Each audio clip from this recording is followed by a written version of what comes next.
Assalamualaikum warahmatullahi wabarakatuh. Salam tani, semoga sehat dan sukses selalu. Alhamdulillah pada kesempatan kali ini kita bisa bertemu lagi dengan Mapeng Channel yang membahas tentang seputaran perkebunan kopi. Jadi pada kesempatan kali ini kita akan berbagi ataupun share tip bagaimana sih cara memaksimalkan buah kopi pada fase pemanenan. Ini di perkebunan kita itu dominan dengan Kulon Tugasari. Untuk itu kita akan review itu jenis Kulon Tugasari ya teman. Jadi penting sekali untuk memaksimalkan buah agar produktivitas kopi kita ataupun kualitas itu bisa maksimal. Nah, bagaimana caranya kita akan bahas satu persatu ya teman. Jadi langsung saja kita sambil jalan teman. Kalau kita lihat ini perkembangan ataupun produktivitas buahnya cukup bagus. Ini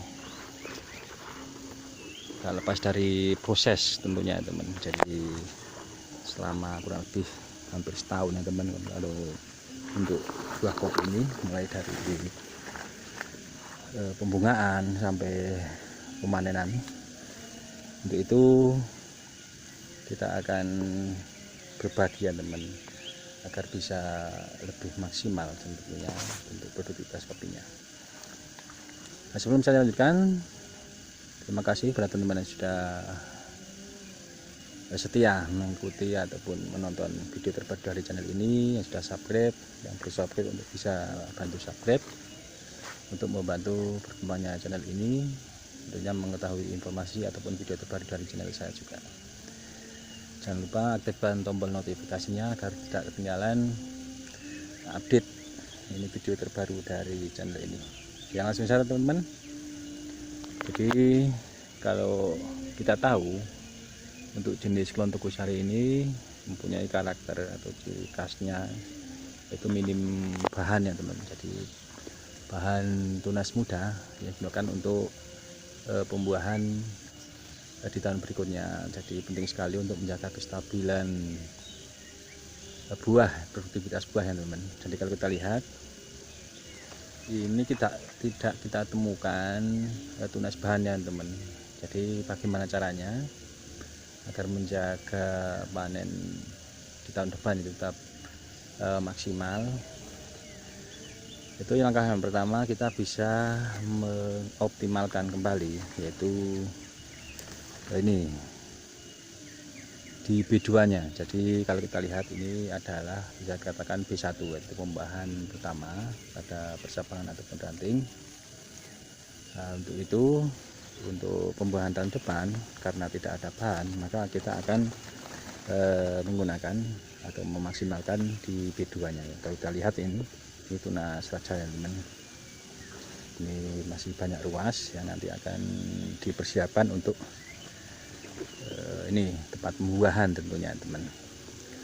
Itu juga itu tunas ranting. Jadi untuk Kulon Tugasari memang jarang sekali kita temukan bahan-bahan apalagi bahan tunas raja ya teman. Jadi kebanyakan misalkan tumbuh bahan itu tunas ranting, tapi ada juga tunas rajanya teman. Jadi kalau kita pelihara secara lebih maksimal dengan pemangkasan secara rutin, dengan pembuahan tunas cacing dan tunas-tunas yang tidak produktif, tunas air dan lain sebagainya, itu bisa menemukan tunas raja ya teman.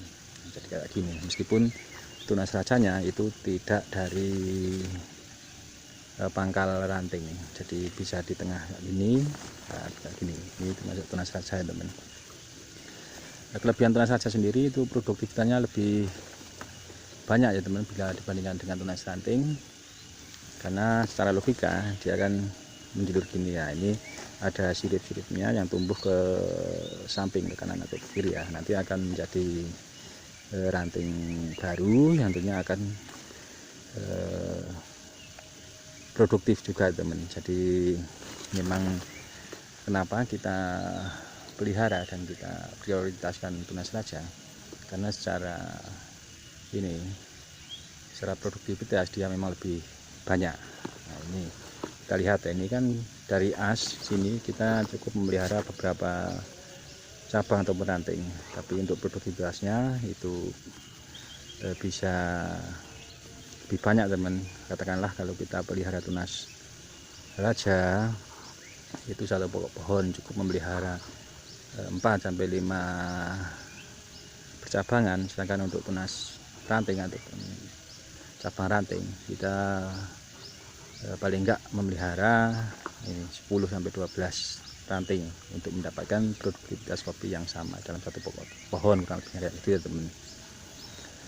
Yang selanjutnya untuk memaksimalkan produktivitas buah kopi ini juga ya, cukup hebat ya teman-teman. Di sana juga tentunya teman-teman jangan mengabaikan yaitu dengan yang namanya pemupukan. Kita sambil jalan ya teman. Jadi pemupukan juga menjadi faktor utama ya teman, karena untuk menjaga kesuburan tanaman kopi itu sendiri dan juga perkembangan buahnya, tentunya pemupukan menjadi hal yang sangat penting di sini ya teman. Jadi misalkan pada fase ini yang kelihatan sekali itu ketika dari musim ini kemarau ke musim hujan, kan secara logika itu untuk pohon kopi itu mengalami bisa dikatakan sakit ya teman, karena kurangnya air dan nutrisi dan lain sebagainya di musim ini kemarau. Untuk itu untuk menjelang musim hujan dan ketika musim hujan telah tiba, itu pemupukan menjadi faktor penting untuk menstabilkan kembali pohon yang baru saja ya dikatakan rusak ya teman. Untuk menyuburkan kembali tentunya diperlukan pemupukan, tentunya berbarengan dengan fase pembungaan itu di awal musim penghujan. Itu sangat membantu untuk proses ini dari bunga menjadi bakal buah dan juga seterusnya sampai ke fase pemanenan. Jadi penting sekali ya teman-teman untuk pemupukan. Yang selanjutnya misalkan kayak gini, untuk ini kan sudah kelihatan menua ya teman untuk percabangan ataupun perantingannya, dan produktivitas kopinya untuk cabangnya ini sudah relatif sedikit ya teman. Untuk itu perlu dipersiapkan ini dari tunas air ya teman. Jadi nanti akan kita remajakan sambungan dalam rangka apa, untuk upaya menjaga kestabilan buah kopi ya teman. Jadi kita akan sambung nanti di musim sambung nanti, harapannya sebagai pengganti ini untuk tunas atau percabangan yang sudah tua ya teman.